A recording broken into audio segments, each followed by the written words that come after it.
Hello, and welcome to the Ask Ally Self Publishing Advice and Inspirations podcast. And this is the podcast where we answer your most burning self publishing questions. I'm Michael Ronn and joined by Sacha Black. How are you, Sacha? Hello, hello. I'm good because a week today I'm going on holiday. Are you really? Where are you going? We're just going to Turkey for a kind of cheap and cheerful, let's literally do nothing other than lie down. Oh, and that and sounds fun. potentially have our heads in a book for like 2 weeks and maybe play in the pool. So yeah, I don't think I have ever needed a holiday more than I have needed one right now. That sounds amazing. Yeah, Turkey Mhm. is a really fun part of the world. So that Yeah. good that would be fun. Lots of sun. I'm sure the food is amazing too. Yeah, I love that area of food. What about you? Like where are you? What are you doing? How are you? I'm doing good. For people who are watching live, you don't see my face. I'm in a hotel room. I'm traveling on business this week, and so I brought my travel mic with me, and I've got a jerry rig set up right now. So I am, yeah, I'm living the dream, Sasha, in a Living hotel the dream room on in the Madison, road. Wisconsin. Yeah, exactly. Yeah, hey, But but it's the how it show goes, must right? go The on, show right? must go on. It Like I said, must. I've got to keep going. I woke up at 5 o'clock in the morning, so I am here, and we Holy are moly. we are good to go. That is some dedication. I don't think I could do 5 a.m. Sorry. Yeah, well, I mean, I'm usually up pretty early anyway. I mean, if I wasn't doing this, I'd be writing. So I kind of see it as just something else to do. It keeps things interesting. Wow, yeah, okay. And hey, you get to speak to me.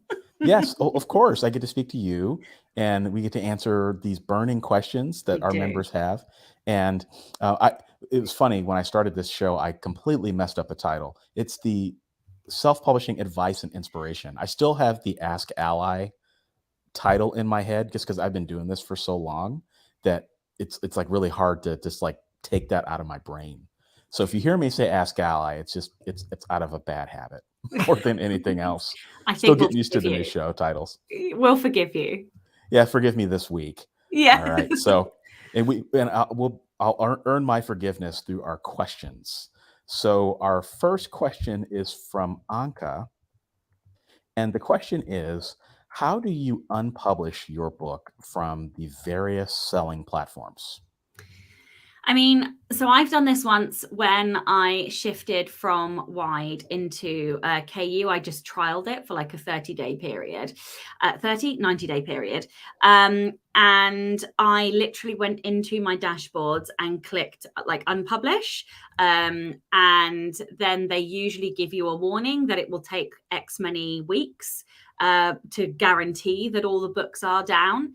And then it's just worth doing a search online because if you are doing it to go into Kindle Unlimited, they can get very upset if they do find your book anywhere else. So it's just worth doing a double check to make sure that you aren't on any stores before you then load your book to KU. But otherwise, you literally, I mean, I did it a long time ago, but I went into the dashboards and just clicked unpublish. Yeah. I've been doing that this week. I have a series where I made an egghead decision, and I published the series with uh, the free ISBNs that they give you. And I realized I need to go back in and republish them with a true proper ISBN. So I actually went and unpublished the original version and then published a new version with the correct ISBN. And everything you said is accurate. I think it doesn't take that long now for your Oh, books to be really? unpublished. No, in fact, um, with the exception of the Amazon paperbacks, those are going to be up for pretty much forever. And there's really not a whole lot you can do about that. But like Kobo is almost instantly, like within a few hours, your book is removed. Apple is pretty fast. Um, Drafted Digital is usually pretty fast, although some of the places that they distribute to aren't as fast to move your book down. That's the You know, ones I was thinking of. So when I yeah, unpublished, it was D2D, I think, that I was having to wait for, but not because of them, but because of the partners that they it's partner the with. partners. Yeah, and honestly, though, for the big retailers, they're pretty fast. Mm. So the ones that I think you would be concerned about from a KDP Select perspective. They tend to be pretty fast. Within 2 or 3 days, most of my stuff was removed. So I think it's a lot faster than it used to be. I remember I unpublished books a few years ago, and I remember I felt like it took, I don't know, a week, maybe 2 Oh weeks. no, it was much longer for me. I think it was Yeah. like 3 weeks before I got everything down. Yeah, so I think things have gotten a little bit better. But yeah, if you're doing it for KDP Select, that's one thing. If you're doing it just to unpublish a book so you can republish a new book, maybe less of a concern that some of those older titles are out there. So take that for what it's worth. Super scientific answer to the question. All right, next question is from member Lee. And the question is, what is the code for Ingram Spark? How do I access that? Okay, so the codes have changed because Ingram Spark is now waiving upload fees. You have to pay a revision fee if you want to change the files after 60 days post having published your book. But you can get the AskALLi codes to waiver those revision fees. So the best thing to do is to log into the member website, which is allianceindependentauthors.org, navigate to discounts and deals, and then you can search in there. And the codes do change every month, I believe. Yes, and so it's always important that you check each time that you're wanting to upload something. Yeah, absolutely. And we get this question all the time. So we answer it all the time. And yep, if anybody has any questions, just reach out to us via our contact form. So, all right, next question is from Elizabeth. And the question is, I sell my books through Amazon KDP and Ingram Spark now. Where else do you recommend me to start selling? Where else can you sell your books? So Amazon KDP, I'm assuming, is digital because they didn't say KDP print, and Ingram Spark is most indies use it for print, although you can use it for ebook, but AskALLi doesn't recommend that. So my advice would be to upload to KDP print as well as Ingram Spark, because you get the benefits of being with Amazon Prime, things like that, where Amazon, if you're using KDP print, they will print and ship your books faster than if you're using a third party like Ingram Spark. But Ingram Spark has the expanded distribution. So in terms of ebooks, I would say AskALLi typically recommend the big distributors. So going direct with Apple, Google, Kobo, Amazon, help me out. Yep. Did you said Google Play? I think I said those Google. are those are the big ones. Those are the big ones. Amazon, Apple, Google Play, Kobo, Yeah. Barnes and Noble. And then, of course, you could sell direct on your website. Of course, though, that is something that will require additional marketing because you'll need to drive traffic to your website in order to garner those sales. And then the other thing that you can do is use an aggregator. So aggregators typically give you access to other book sellers that you may not get access to by trying to sell directly with them in the same way that you would with Apple and Google Play. So for example, we've got Publish Drive, who have a big network of Asian bookstores that you can go into, a lot in the Chinese market. You've got Draft2Digital, who have merged with Smashwords, and so they have a huge repertoire of sellers. I'm losing the word. It's distributor, right? Retailers. Retailers. Partners. What a word! I need more coffee. Retailers. Thank you. A large network of retailers. And then I'm trying to think who else. There's also Mark Streetlib, which is another one, and that has access into a lot of more nuanced countries that you might not normally see in some of those other aggregators. So that would be worth looking at as well. But really, it's, what is right for your business? What are your goals? What are you trying to do? What are you trying to achieve? Because, all of these things give you access to retail. They don't necessarily find you the customers. So if you're wide, it can't hurt to be on any of these, all of them really. But each one has different costs associated. Draft to Digital in particular, they don't earn unless you earn, whereas organizations like Publish Drive have a fee. I forget how it works. They have fees anyway, which you will pay before you earn. So it's important to look at the terms and conditions. It's important to look at where you're getting access to retailers, what the percentage costs are going to be per sale and things like that. Yeah. Yep. All good. And I don't have anything to add to that. So all good. So the next question is also from Elizabeth, and that is, what is the best way to collect reviews? Do you want to have a go at this one first, or shall I? I mean, Yeah, sure. I mean, the big thing with reviews, I guess, is if this is your first book, then you probably don't have much of a community of people to harvest reviews from, right? So services like Booksprout and Book Sirens, I think, are good ways to get those reviews, because you pay a fee to post your book on their website, and then you only pay, or I think you pay when readers download the book and they can choose to leave a review. So basically your book will be available on like a database, and they do a really good job of going off and finding readers who are interested in books of all types.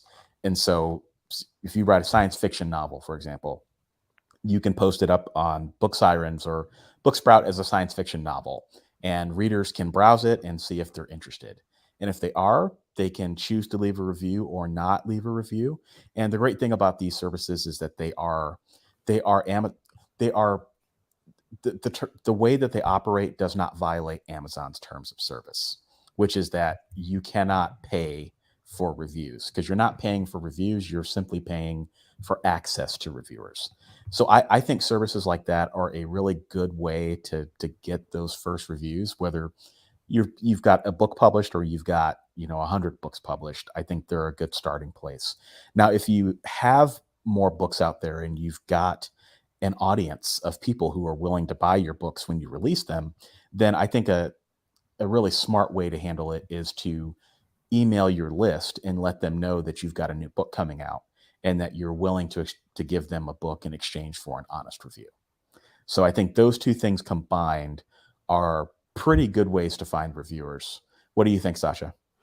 Yeah, I love that. I mean, there's a couple of other things that you can do. So you can have a look on things like Facebook, where there are often genre reader groups.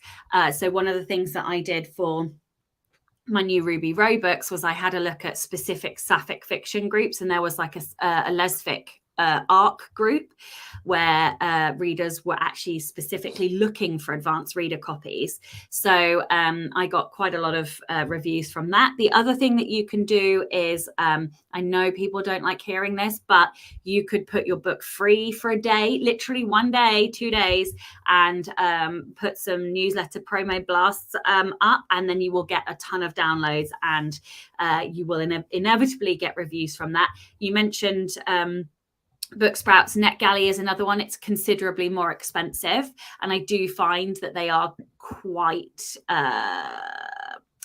they're a little bit harsher reviewing, but also if you do get good NetGalley reviews, then obviously the weight is there for that.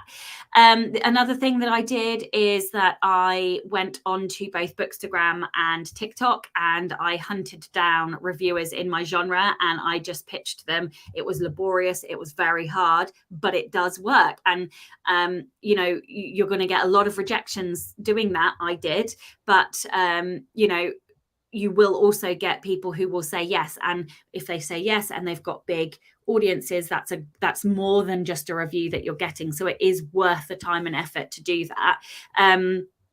Wouldn't necessarily recommend doing that when you're more established, but when you are establishing a new pen name, it's a great method. And another thing is to build a a mailing list before you launch. And the way to do that is to do a reader magnet, and then you can join things like Story Origin, Book Funnel, have a look where they're doing like promos in there. So I did one of those as well and collected about, I don't know, a couple of hundred mailing list people, which was new people who hadn't read my first book, but they'd read the freebie. And then, you can then ask them if they'd like an advanced copy of your book one. So, lots of hard work, but lots of opportunities and avenues for how you can find readers. Yeah. And, I like to tell people not to stress out too much about reviews. Yeah. Sometimes it's better to just write the next book, because if you've got, okay, so there's two ways you can approach this. The first way is that you have a standalone, your first book is a standalone book.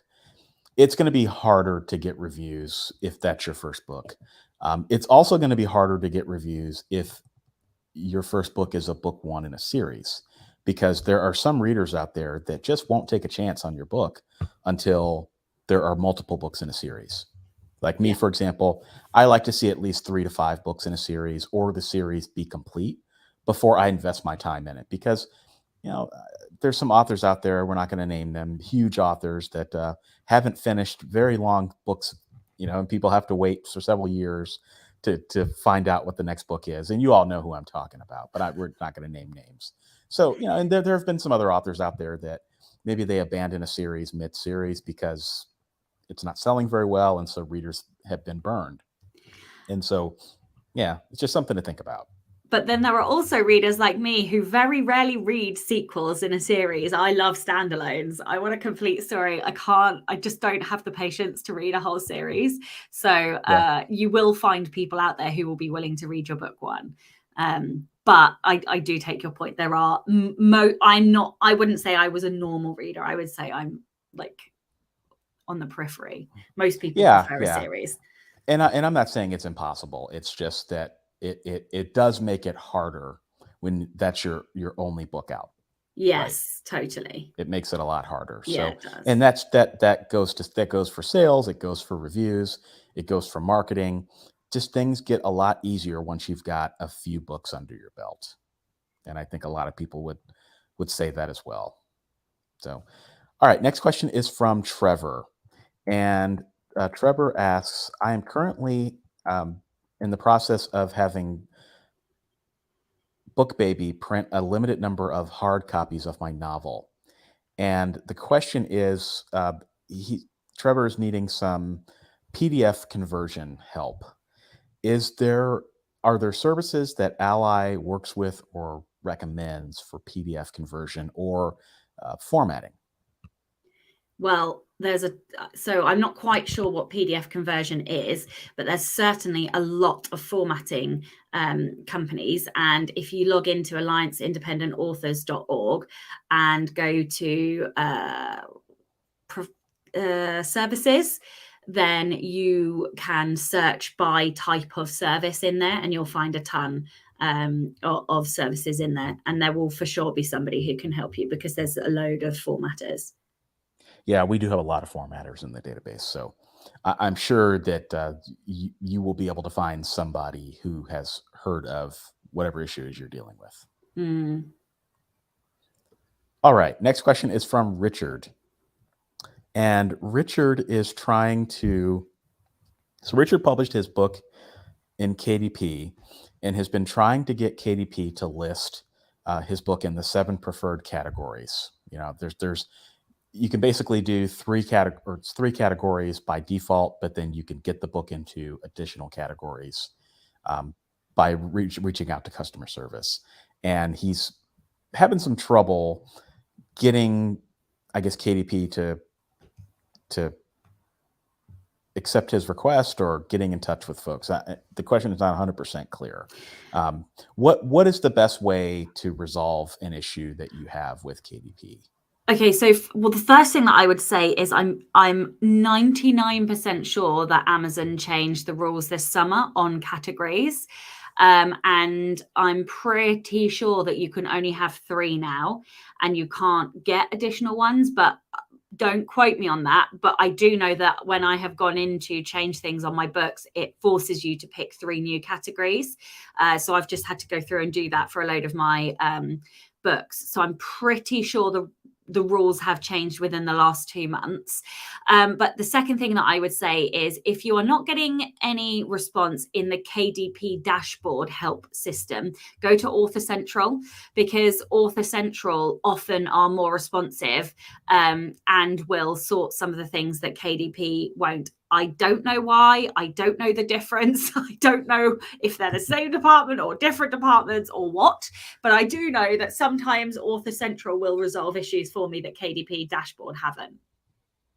Yeah, I've had the same thing. There's no rhyme or reason to it. I don't know why that is. But yeah, definitely the rules have changed. So I would just encourage everybody to take a look at those and just make sure that what you're asking of KDP is in line with their current methodology. All right. Next question is from Jonathan, and it's around ISBNs. So ISBNs and imprints in particular. So just as I have different names for different genres, different pen names, can I use different imprints using the ISBNs assigned to my main publishing imprint? I actually don't know the answer to this, but it's something that I thought about when I started a new pen name, because I've got Atlas Black Publishing under Sacha Black, and I wasn't sure if I could change it with Ruby Row, and I decided, because it was an open pen name, that it didn't matter, so I just kept with Atlas Black Publishing. So my advice would be to email Nielsen, or if it's Bowker, if you're in the US, or check whoever you've brought the ISBNs from. That is probably the best place to check, because the thing is, you can assign anything in Amazon. You can just write whatever you want in the imprint name.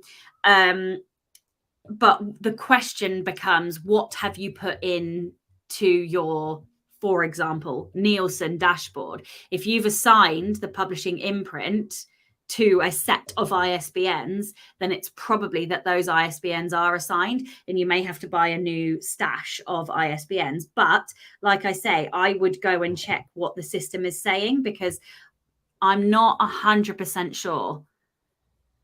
Yeah, when you start dealing with imprints, that's when I think things start to get a little complicated. I'm in my Bowker dashboard right now, and I'm looking at the imprint section, and it looks like once you enter in your publisher, that field gets locked down. Yeah, that was my gut. Yeah, so I think you're right, Sasha. It depends. Once you register your ISBNs to a publisher of record, I think you do have to have a different. And then it opens up another can of worms, right? Because I think you can only, at least for Bowker, I don't know about Nielsen or other agencies, but I think you can only have one publisher or imprint per account. So that's another potential thing to think about. Again, we would recommend that you reach out to the agency and lay out what specifically you're trying to accomplish.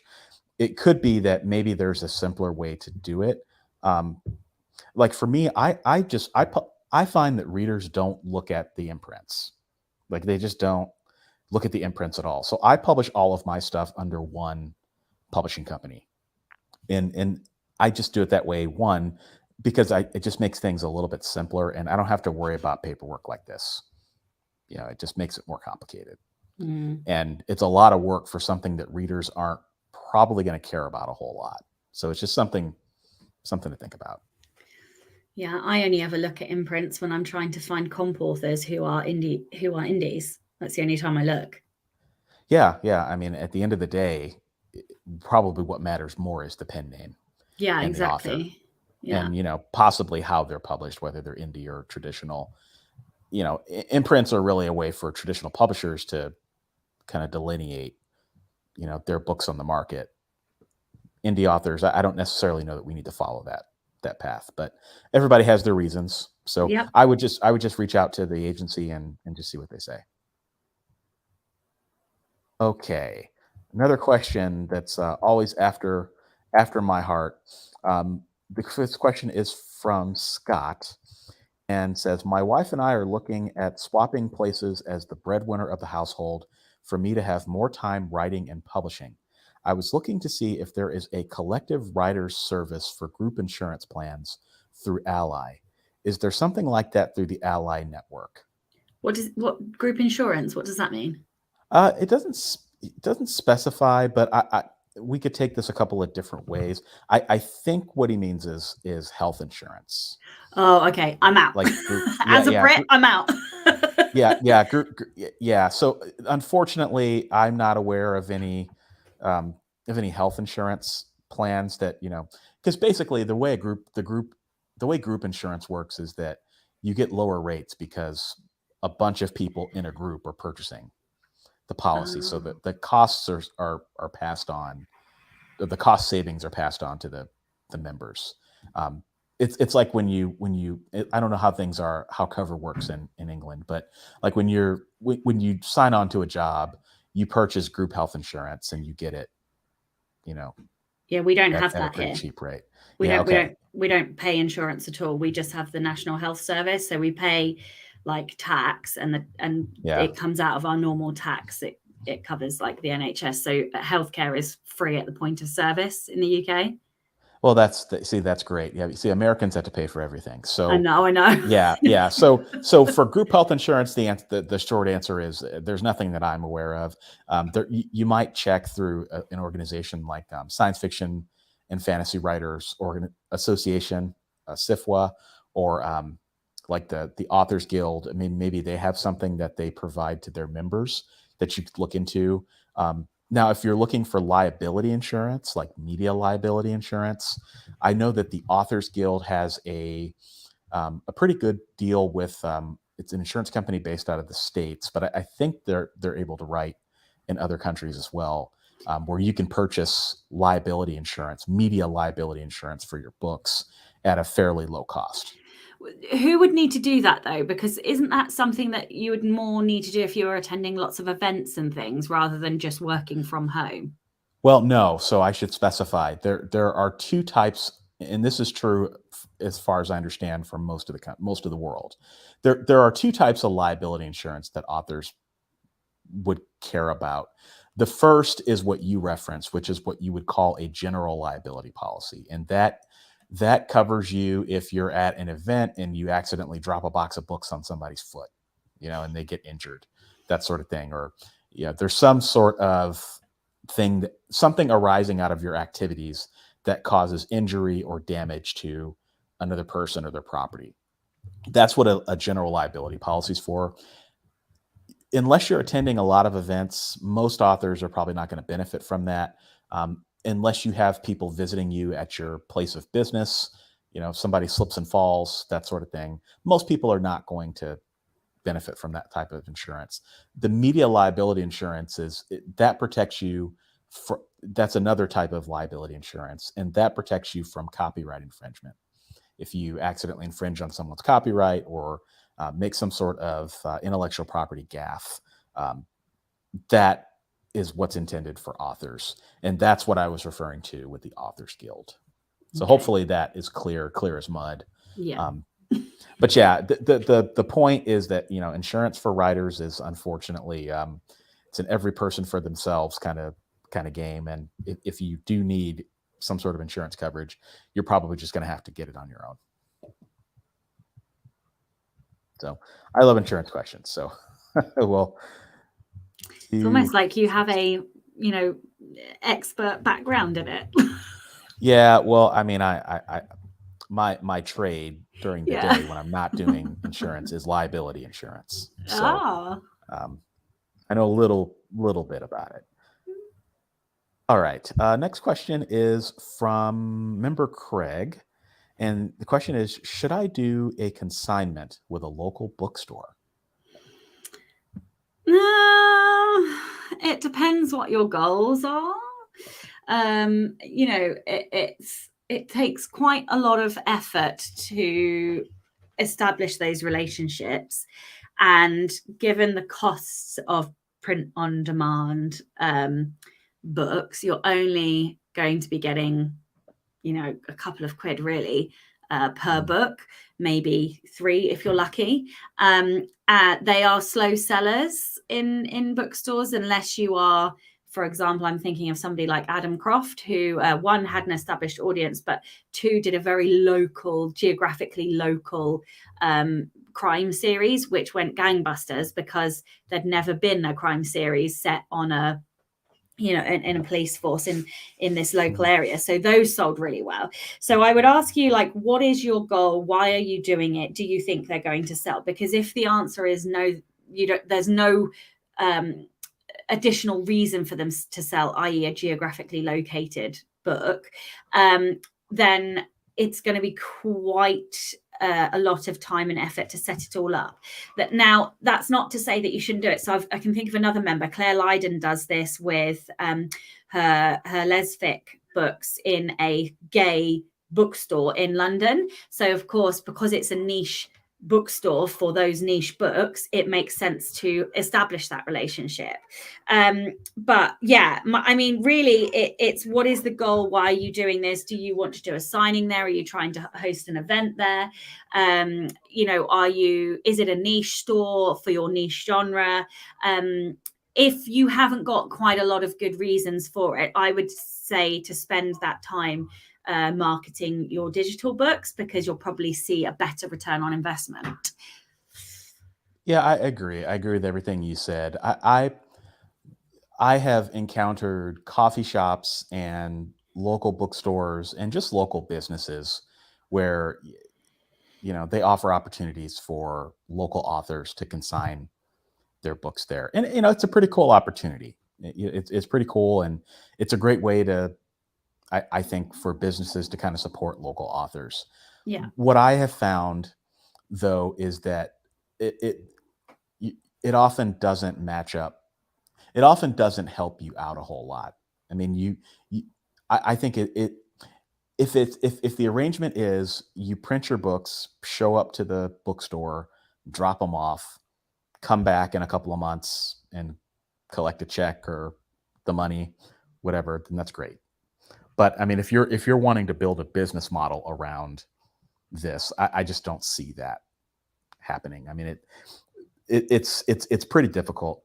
I had a friend that did this, and he consigned his books to a local coffee shop, and the books just sat and sat and sat. So, like I said, I think your example, Sacha, is a really good example. Like if you can find a genre bookstore and you write in that genre, to me, that's a slam dunk. But other than that, you have to weigh your time with the effort that's going to be involved. Yeah, it then becomes the waiting game. For example, like if you blow up on TikTok and all of a sudden paperbacks are selling a huge proportion, then it might be worth. But you're better spending the time marketing yourself and your brand and your books, and allowing that your author ecosystem to flourish first before attempting some of those things. Yeah, I mean, because unless they're going to be focused on selling your books, then it just becomes, I just don't personally think it's worth it. I haven't come across a situation where it has made sense for me personally, but other people can kind of do the math and kind of weigh out your options. Yeah. All right. Next question is from Kyle. And the question is that several platforms do not require ISBNs for ebooks. Some have told me that it's better to have one. Others don't think so. What do you think? Well, Michael, did you just tell me that you went through publishing and unpublishing things? So why don't you start with this question? Okay. So where do we start? Okay. So that was a big sigh. Yeah. Okay. So when I first started publishing, I did not use my own ISBNs. One, because they're just extraordinarily expensive. I'm an American. I have to pay my I have to buy my ISBN. So I had to buy the 1,000 ISBN block, and I just wasn't going to do that at the beginning of my career when you could do it for free, right? So I published a ton of my books with ISBNs and stuff, and without ISBNs, and I found that it precluded me from seeking additional opportunities once I started getting success. So, I can't say what some of those were, but not having an ISBN did kind of shoot me in the foot a few times. So at one point I said, okay, I'm just going to buy the 1,000 block of ISBNs. I'm going to go in the corner and cry for a little bit, and then it's going to be okay. And so I did that. And so every book I published from that point on had an official ISBN. So, if you can do it, I think it just makes your life easier down the road to just use ISBNs. Now, the question is on, do you need ISBNs for ebooks? I'm kind of half dozen on one, half, 6 on the other. I think that ebook ISBNs are not necessary. And yes, it's not, you don't need them. But I think one of the issues that we have had in the indie community over the past decade, really since self-publishing as we know it has come into form, has been the fact that we don't have accurate data around how many books actually exist in the marketplace, right? So if you look at all the places that are doing reporting, they're reporting based on ebooks that have ISBNs, right? So I would probably say a vast majority of self-published ebooks do not have ISBNs. And so for that, it makes it difficult for us to get accurate data about what the actual market looks like. So if anything, to me, I think it does make sense to use ISBNs on your ebooks for that reason alone. But if you don't care about that, then you don't need it. Well, but definitely use it for your paperbacks, though. Yeah, there's one other reason for using one on your ebook, and that's if you've ever run into trouble having to prove that you own the rights to your book, or if you have to prove something to Amazon. I have found that 9 times out of 10, showing my Nielsen account with my name and my imprint and the ISBN has resolved 99.9% of issues. Really? Interesting. Yes. Okay. Because we don't have copyright in the UK in the same way that you guys have it, where lots of people apply for copyright. I have been told that I should be doing that just because it does resolve all issues. But I have found the same thing happens if I show my account with my name, address, and all my details in it with the ISBNs. It actually does resolve a lot of issues for me. So because I also am like, some of my ebooks have them and some of them don't. And I am starting to use them more just because I have run into a number of issues where I've had to prove certain things to Amazon. So yeah, that might be another reason. Obviously, it depends on your country. Perhaps you've got the copyright file instead. So yeah. Yeah, I mean, ultimately, it boils down to your budget. Yeah. Right. And it boils down to, and if you live in a country where you don't have to pay for an ISBN, then to me, it's a no-brainer. I mean, why wouldn't you? Right. But, if you have to pay for your ISBNs, then I understand the budget constraints, because I dealt with that early in my career. But, I'll also say that I don't know that I had my priorities set when I was starting. I mean, I spent a lot of money on stuff that didn't matter early in my career, and probably could have spent some of that money on ISBNs, looking back on it. But hindsight is 2020, right? Mm-hmm. So the answer is, you can fix this problem down the road, but you will have to pay to do it. So if you can afford it, just do it now. But, again, I think you just have to weigh your situation. I think we both agree that ISBNs for your paperbacks is a good idea. But for ebooks, you just have to make your own decision on that. There's no law that says you have to. All right. Last question is from Judith. And the question is, I will self-publish a short story collection next spring. One of the stories is 11,000 words, and I can envision it as a separate book. not included in the full collection. I'm thinking that for marketing purposes, offering 2 books, one at a lower price, could be a benefit. What do you think? 2 books is more money than 1 book, so I would always do the 2 books. Feels Yeah, very, well, yeah. I mean, there's no right or wrong answer. Some people like longer things, and some people like shorter. So there's no right or wrong answer. yeah, I mean, 11,000 words is quite long for a short story. I mean, I think at that point it's not, well, I forget what the exact number is, but at one point it becomes like a novella. And I don't remember it. I mean, that's probably pretty close to that limit. So, if you've got 5 stories in your story collection, and you know the other, this is, one of them's 11,000 words, and then the other 4 are 2,500 words, then yeah, I think you need to pull that big story into its own book.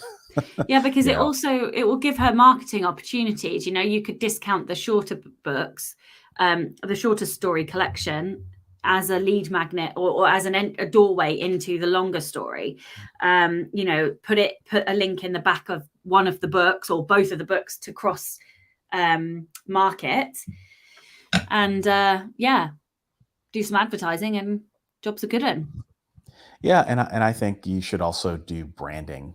Make sure that the stories, both books have similar branding, so that if they were right next to each other on a shelf, readers they would say, "Oh yeah, that's a logical continuation."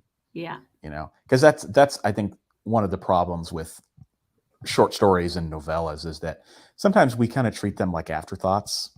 And I know I've been guilty of this in the past, where I'll publish my novels, and I'll focus on my novels, but then the short stories get kind of a lesser cover, might not be as good of a cover, might be a different design. So you'll maximize your income if you make sure that the branding is similar. Yep. All right. Well, Sacha, that's another month. Amazing. Crazy. I know. Crazy, isn't it? I know. So, they just fly by these days. yes, they do. And we will be back in our next episode. But in the meantime, if you have a question, don't be shy. You can submit it in the member dashboard. Just log into your AskALLi Member dashboard. We take questions from our members. And so you just might hear your question on the show. So with that, we will go ahead and conclude for the month. Thank you for listening to the Self-Publishing Advice and Inspirations podcast. We will answer your questions again in our next episode, and we hope you have a wonderful month. Happy writing. Bye.